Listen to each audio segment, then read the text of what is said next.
Alors que les premières décisions de Donald Trump s'étalaient sur les écrans à Davos, la présidente de la Commission européenne a dû faire preuve d'unité et de détermination. Ursula von der Leyen s'est adressée au Forum économique mondial où elle a déclaré que les économies des États-Unis et de l'Europe étaient interdépendantes. Une réponse sans détour au président américain qui prévoit d'imposer prochainement des droits de douane sur les produits européens pouvant aller jusqu'à 20%, une mesure que paieront aussi les États-Unis selon elle.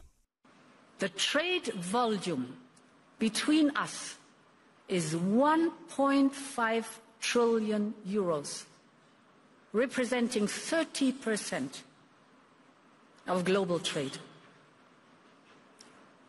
A lot is at stake for both sides. So, our first priority will be to engage early, discuss common interests, and be ready to negotiate.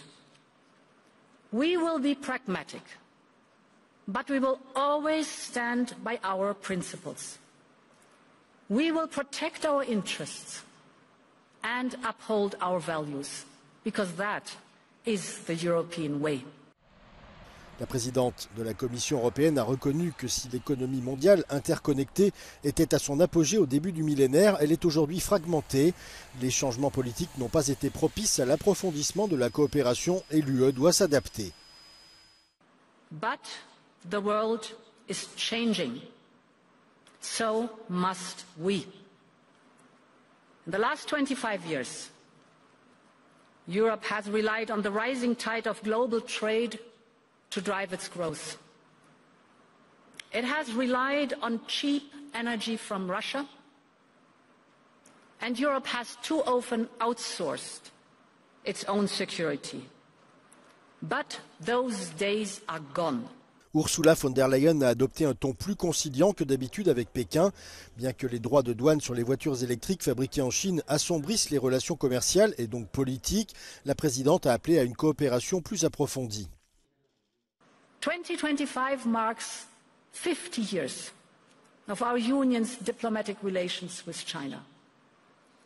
I see it as an opportunity to engage and deepen our relationship with China and, where possible, even to expand our trade and investment ties.